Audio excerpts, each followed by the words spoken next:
wahai kaumku, wahai masyarakatku lah istilahnya, ittabi'u Muhammadan, ikutlah kalian semua kepada Muhammad. Kenapa? Innahu rajulun ata'a la wala yakhuffu al-fikra. Dia adalah orang yang memberi tapi gak pernah takut atas kefakiran.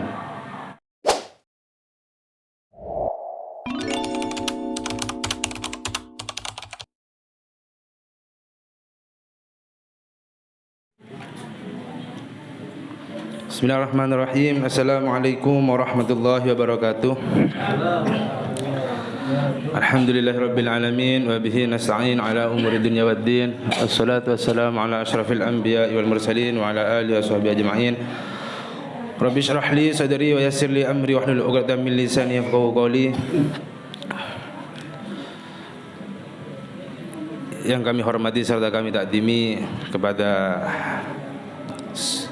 ulama, pada kiai, habaib, para sesepuh, juga kepada semua jamaah Jami'an Muslimin, wabil khusus kepada Bapak Yusuf dan keluarganya. Semoga oleh Allah diberi keberkahan hidupnya, beri rezeki yang lancar, haram, thayyiban, mubarakan, dan selalu mendapat rahmatnya Allah fid din wa dunya al akhirah. Sebelum kita mulai, kami mohon Fatihahnya ya.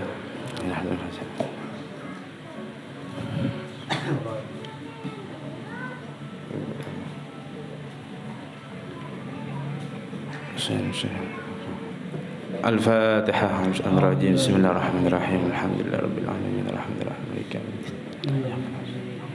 Shiratal mustaqim shiratal ladzina an'amta 'alaihim ghairil maghdubi 'alaihim waladdallin. Amin. Bismillahirrahmanirrahim. Alhamdulillah, saat ini kita berada di bulan Rabiul Awal, yang mana di bulan ini adalah bulan kelahirannya baginda Nabi Agung Muhammad sallallahu alaihi wasallam. Tepatnya di hari Senin, yang mana kita pasti sudah banyak tahu Rasulullah pun juga merayakan daripada kelahirannya, yakni di hari Senin, dengan dalil yang bukti puasanya Rasulullah. Kenapa Rasulullah begitu ihtimam, begitu perhatian dengan hari kelahirannya? Karena semua kebaikan, kullu hasanatin fil Islam ta'udu ila yaumi wiladati Rasulullah sallallahu alaihi wasallam. Tidak ada hari Badar, tidak ada hari hari Ramadan ya, hari raya, gak ada, kecuali di sana dibawakan oleh syariatnya baginda agung Nabi Muhammad sallallahu alaihi wasallam. Jadi semua induk daripada hari-hari kebaikan itu ya di hari kelahiran Rasulullah sallallahu alaihi wasallam. Maka sudah sepantasnya kita, seharusnya kita merayakan, karena memang kita diperintah oleh Allah dalam Al-Qur'annya, seperti yang didahulukan oleh Allah, qul bi fadlillahi wa bi rahmatihi fabidzalika falyafrahu. Katakanlah wahai Muhammad, hendaknya mereka semua berbahagia ria, bergembira atas fadilahku, fadilahnya Allah maksudnya, dan juga atas rahmatku. Kemudian dijelaskan oleh sahabat Ibn Abbas yang dikehendaki oleh bifadlillah, yakni huwa al ilmu. Karena dengan ilmu kita bisa tahu apa yang kita inginkan. Itu dengan man arada dunya fa'alaihi bil ilmi, man arada al akhirah fa'alaihi bil ilmi, man aradahuma fa'alaihi bil ilmi. Kita menginginkan dunia pakai ilmu, menginginkan akhirat juga pakai ilmu, menginginkan dua-duanya juga pakai ilmu. Maka itu termasuk anugerah yang sangat besar sekali. Kemudian wabi rahmati, apa yang dikehendaki kemudian dijelaskan oleh sahabat Ibn Abbas, yakni huwa Rasulullah sallallahu alaihi wasallam. Dan ditegaskan lagi oleh Allah dalam Al-Qur'annya, wa ma arsalnaka illa rahmatan lil alamin. Saya tidak mengutusmu kecuali menebar kasih sayang, menebar rahmat kepada semua alam, entah makhluk hidup, makhluk mati, bahkan kepada hewan, kepada jin sekalipun. Kita kalau dalam bab istinja, Itu kita oleh ulama dianjurkan untuk tidak menggunakan tulang, digunakan untuk istinja atau cewek bahasanya ya. Kenapa? Karena di sana untuk memuliakan makanan makhluk lain yakni jin. Sampai segitunya. Artinya rahmatnya Rasulullah ini, kasih sayangnya ini, diutusnya Allah, diutusnya Rasulullah memang untuk menebar semua seluruh penjuru alam. Sudah sepantasnya ya, sudah seharusnya kita merayakan. Maka di sini ada satu cerita mengenai tentang hikmah daripada perayaan Maulid Nabi Agung Muhammad SAW, yang mana cerita tersebut diabadikan dalam kitab Targhibul Mushtaqin karang Imam Nawawi Al-Bantani.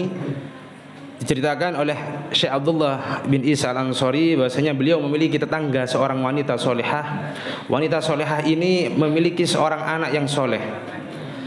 Lantas ketika wanita solehah ini tidak mau meninggal, dia tidak memiliki harta apapun kecuali 1 dinar dari jerih payah kerjanya yang berupa menenun. Ketika si wanita solehah ini meninggal dunia, anaknya yang soleh berkata pada dirinya sendiri, demi Allah, demi Allah, saya tahu uang dinar ini adalah uang dinar jerih payah ibuku ketika masih hidupnya. Maka saya tidak akan membelanjakan uang ini untuk kepentingan-kepentingan dunia kecuali dengan hanya untuk perkara-perkara akhirat. Kemudian di suatu hari anak soleh tersebut, pemuda soleh daripada wanita solehah tadi, dia keluar rumah karena ada kepentingan. Ternyata ketika keluar rumah, menyusuri jalan, di tengah-tengah jalan dia menemukan suatu kelompok, yang mana kelompok itu sedang merayakan Maulid Nabi Agung Muhammad SAW. Ya, di sana di dalamnya berisi pembacaan Al-Quran, kemudian pembacaan Maulid Nabi Agung Muhammad SAW. Lantas anak soleh tadi ikut duduk dengan mereka. Ya, dia berkumpul dengan kumpulan Maulid Nabi ini. Kemudian setelah selesai acaranya, dia pulang.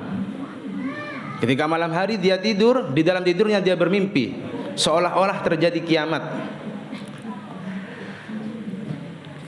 Ketika terjadi kiamat, ada suara, aina fulan bin fulan, di mana anak yang bernama fulan, anaknya bapak fulan ini, di mana fulan, anaknya bapak fulan ini. Dipanggil satu-satu.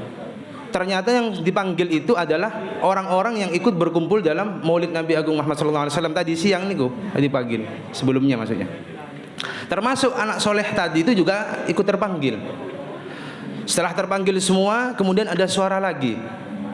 Sesungguhnya Allah sudah menyiapkan istana bagi kalian semua, yakni bagi yang merayakan Maulid Nabi tadi ini, yang juga ikut hadir di Maulid Nabi ini. Lantas semua itu masuk ke istana tersebut yang sudah disediakan oleh Allah. Ketika masuk ke istana, dia merasakan takjub yang sangat, karena dia tidak pernah menemukan istana yang semewah itu, estetika itu, ya, kecuali dalam mimpi tersebut. Ya, di dalam istananya ada bidadari, kemudian ada setiap pintunya ada penjaganya. Lah ketika menyusuri jalan dalam istana niku, dia melihat ada istana lagi yang lebih indah daripada istana yang pertama kali dia lihat. Ketika dalam hatinya terbesit ingin masuk kepada istana yang kedua ini yang lebih indah, kemudian ada penjaga yang mengingatkan, ini bukan untukmu, kamu gak boleh masuk di sini. Ini hanya diperuntukkan bagi orang-orang yang mau mengadakan acara Maulid Nabi Agung Muhammad SAW. Kemudian dia terbangun dalam mimpinya, dan tanpa pikir panjang dia langsung menyiapkan untuk merayakan Maulid Nabi Muhammad dengan uang 1 dinar yang diwarisi oleh ibunya yang kala itu. Kemudian dia mengumpulkan fakir miskin untuk berzikir kepada Allah di dalam rumahnya, untuk membaca Al-Quran, ya, dan untuk memperingati Maulid Nabi dan juga membaca Maulid Nabi. Setelah membaca Maulid, terus dia bercerita tentang mimpinya tadi malam. Bahwasanya intinya diceritakan semuanya kejadian-kejadian mimpinya tadi malam kepada orang-orang yang ikut hadir di dalam rumahnya niku, sehingga yang ikut hadir, yang mendengarkan daripada ceritanya anak soleh tadi, itu ikut bergembira semua karena sudah dijanjikan oleh Allah. Dan dia bernadar, saya tidak akan pernah meninggalkan untuk mengadakan Maulid Nabi Agung Muhammad sallallahu alaihi wasallam. Setelah itu mimpi ketika malam tiba, dia tertidur dan dia bermimpi lagi. Mimpi yang kedua ini dia bertemu dengan ibunya. Yang mana bertemu dengan ibunya ini dengan keadaan yang istimewa, dengan keadaan yang sangat mengagumkan, dengan menggunakan perhiasan-perhiasan surga, menggunakan aroma wangi surga. Kemudian dia ketika bertemu dengan ibunya, dia cium tangan ibunya. Setelah dicium tangan ibunya, ibunya pun juga mencium kepala anak soleh tadi, seraya berkata, semoga Allah memberikan kamu kebaikan wahai anakku, karena malaikat telah membawakan perhiasan untukku ini dan juga semua yang berada pada diriku nih. Artinya keistimewaan yang dia terima setelah meninggalnya nih, Bu. Kemudian anaknya bertanya, loh ibu, jenengan itu bisa mendapatkan ini karena apa? Kemudian dijawab oleh ibunya, ya ini karena engkau menggunakan uang yang aku berikan kepadamu, 1 dinar yang aku warisi kepadamu 1 dinar, untuk kau gunakan mengagungkan junjungan Nabi Muhammad SAW, ya, untuk merayakan dan juga untuk ya termasuk menghormati lagi atas kelahiran baginda Nabi Muhammad SAW. Nah, dalam cerita tadi itu ada beberapa kesimpulan yang perlu kita ambil pelajarannya. Yang pertama, hendaknya kita tidak melupakan ahli kubur kita, karena Rasulullah berpesan kepada Sayyidina Ali dalam kitab Wasiatul Mustafa bahwasanya tasaddaq ala mautak, sedekahlah untuk ahli kuburmu yang sudah mati, untuk keluargamu yang sudah mati. Kenapa? Fa innallaha ta'ala qad wakkala malaikata yahmiluna sadaqatil ahya ilaihim. Karena Allah memerintahkan malaikat, ya, memasrahkan kepada malaikat untuk memberikan sedekahnya orang yang hidup kepada orang yang mati, sehingga fayafrahuna biha asyadda ma kanu yafrahuna fid dunya, sehingga orang yang meninggal niku kalau mendapatkan sedekah dari kita yang masih hidup, dia merasakan sesuatu yang sangat bahagia, yang mana kebahagiaan itu tidak pernah dia rasakan ketika masih hidup di dunia. Karena memang kita kan sering mendengar bahwasanya orang meninggal itu seperti orang tenggelam. Kalau orang tenggelam itu sudah gak mikir dunianya, yang dipikir apa? Keselamatan dirinya. Jadi ya kita yang masih hidup, ya, yang masih diberi kesempatan oleh Allah untuk mendoakan ahli kubur kita sebelum kita juga menjadi ahli kubur juga, maka kita hendaknya juga memperhatikan ahli kubur kita dengan mendoakannya, dengan mensedekahkannya dan melakukan amal-amal baik, yang mana amal baik itu juga akan ditampakkan kepada ahli kubur kita. Kemudian kita tahu bahwasanya Rasulullah niku adalah manusia yang sempurna, ya. Bahkan Rasulullah itu diberi 3 sifat oleh Allah, banyak sekali sifatnya, sifat kesempurnaannya. Cuma di sini dikumpulkan 3, yakni jami'un bainal jamal, ya, terkumpul di dalam sifatnya Rasulullah itu ada 3, yakni sifat jamal, tampan yang luar biasa, keindahan, elok, ya, indahnya sangat luar biasa. Saking indahnya sampai dikatakan ketika Rasulullah datang menuju Madinah, beliau disambut dengan tola'al badru alaina, telah tampak kepada kami al badru. Badru yang sana itu dikendaki bukan bulan. Badru kan bulan, bukan bulan purnama, akan tapi Rasulullah. Nah, kalau di pondok niku lafaz al badru niku diistilahkan dengan istilah majazun isti'ariyun mabniyun ala tashbih. Jadi merumpamakan sesuatu yang mana Rasulullah itu kan indahnya sempurna. Rasulullah itu wajahnya sangat tampan rupawan, bahkan sampai dikatakan mungkin separuh atau ya, kalau dikumpulkan gantengan semua makhluk itu nggak ada apa-apanya gitu. Dan juga pancaran cahayanya sehingga diserupakan dengan al-badru. Sampai perumpamaan itu diistilahkan juga tasbih maklub, tasbih yang kebalik. Orang kalau merumpamakan seseorang dengan sesuatu, dengan bab tasbih itu kan, kamu kok ada orang gendut yang mana gendutnya seperti gajah. Biasanya kan seseorang dengan gajah kan lebih besar gajah. Tapi ini enggak. Andai kan kalau dirumpamakan bulan dengan Rasulullah, keindahannya itu kalah kuat dengan Rasulullah bulan tersebut. Makanya dikatakan ini tasbih yang kebalik. Seharusnya bulan yang diperumpamakan dengan Rasulullah, bukan Rasulullah yang diperumpamakan dengan bulan, karena saking sempurnanya Rasulullah. Maka kemudian Rasulullah ini diberi sifat juga jalal, agung. Ini haibah, harisma. Banyak sahabat niku ketika menghadap Rasulullah niku boten sakit madhep dan napa wajahipun beliau. Katen sangat napa aurane niku lho. Jenengan mawon nek ten kiai panjenengan gurune panjenengan yang mungkin jenengan anggap apa beliau niku sangat apa istimewa gitu. Jenenge ndangak terus kan kalah haibahnya, sungkan kita. Makanya sahabat niku kadang juga agak tidak mampu saking istimewanya wajahnya Rasulullah, saking haibahnya, wibawane. Kemudian Rasulullah juga dibekali oleh Allah sifat lahu nawalun, yakni kedermawanan yang sangat. Jadi kedermawannya Rasulullah itu sampai tidak bisa dibayangkan. Rasulullah niku apabila dimintai oleh sahabat ya, dimintai itu selalu diberi. Andai kan sampai gak punya, disuruh utang. Nanti utang ke sana, nanti bilang kalau saya yang bayar. Itu Rasulullah. Bahkan ketika kalau ada orang meninggal, didatangi oleh Rasulullah, apakah orang ini punya hutang atau tidak? Kalau punya hutang, maka Rasulullah yang siap untuk membayar hutangnya. Bahkan juga Rasulullah itu pernah didatangi oleh Raisul Qabilah. Istilahnya kalau sekarang niku Pak Lurah lagi. Ya ini lurahnya orang kafir. Datang ke Rasulullah, yang karepe ngetes Rasulullah. Intine njaluk napa? Nyuwun mendo napa? Mendo niku kambing ya, kambing. Minta kambing kepada Rasulullah. Oleh Rasulullah diberi 100 kambing karena itu saat itu Rasulullah mendapat dari tawanan perang.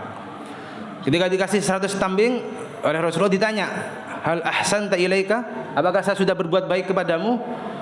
Si Raisul Qabilah niku menjawab, Pak Lurah tadi dari orang kafir menjawab, "Ma ahsanta wala akbalta." Iki kirang sae Rasulullah, jenengan masih kirang sae. Ditambahi malih kali Rasulullah 100. Jadi 200. Ma ahsantu ilaika? Apakah saya sudah berbuat baik? Sama. Jawabannya sama, masih kurang intinya. Kirang sae sih Rasulullah. Sampai 300. Kali ketika 300 niku dia niki saya niki Rasulullah. Kemudian dia pergi ke daerahnya sambil berteriak, "Ya qaumi, wahai kaumku, wahai masyarakatku lah istilahnya. Ittabi'u Muhammadan, ikutlah kalian semua kepada Muhammad. Kenapa? Innahu rajulun ata'a la wala yakhuffu al-fikra." Dia adalah orang yang memberi tapi gak pernah takut atas kefakiran. Itu Rasulullah. Bahkan Rasulullah niku juga ketika pernah satu waktu niku ketika mau tidur itu kok gak sakit-sakit ilem. Ternyata Rasulullah ingat di bawah tikarnya niku wonten istilahnya tikar. Istilahnya tikar mama. Enten ada uang, masih ada uang, ada sisa uang. Sehingga disuruh bagikan kepada Sayyidah Aisyah. Ini kayak nona wong-wong. Ketika itu beliau sakit eco tilem ya. Beda kan kalau dengan kita ya. Kalau kita kalau gak megang uang malah kasok tilem. Lah niku daripada sifat-sifat ibn Rasulullah. Dan sebenarnya masih banyak lagi. Walaupun dari ketiga sisi niku semua yang dipuji oleh Allah yakni yang dipuji oleh Rasulullah oleh Allah adalah liutami makarimal akhlak. Artinya Rasulullah ini diutus untuk menyempurnakan akhlaknya. Wa innaka la'ala khuluqin adzim, dalam Al-Qur'an juga dipuji akhlaknya juga. Jadi mungkin ya dari cerita tadi, semoga kita bisa menambah pupuan mahabbah kita kepada Rasulullah, dan juga kita semua mendapat apa? Selain kita cinta kepada Rasulullah, Rasulullah juga cinta kepada kita, ya. Karena kadar kecintaan kita itu yang bisa kadar keimanan kita itu tergantung dari kadar kecintaan kita kepada Rasulullah. Artinya kadarnya seseorang semakin menurun cintanya, maka saat itu pula turun juga imannya. Kalau ingin kita dicintai oleh Allah, maka cintailah Rasulullah. Qul in kuntum tuhibbunallaha fattabi'uni yuhibbukumullah innahu wa yaghfir lakum dzunubakum innallaha ghafurur rahim. Nah, niku terus seperti apa Rasulullah orang yang beriman? Karena oleh sahabat, ya, idza ahbabta Allah, ketika kamu mencintai Allah. Bagaimana saya mencintai Allah? Idza ahbabta Rasulah, ya, ketika kamu mencintai Rasulnya, utusannya. Semoga kita semua bisa mencintai anak turun kita semua, dan dicintai juga kita oleh Rasulullah, dan mendapatkan syafaatnya, diakui sebagai umatnya, dan juga menjadi orang-orang yang mendapat rahmatipun Allah fi dunia dan akhirat. Apabila banyak salah dan kurangnya, saya mohon maaf sebesar-besarnya. Afu minkum. Wassalamualaikum warahmatullahi wabarakatuh.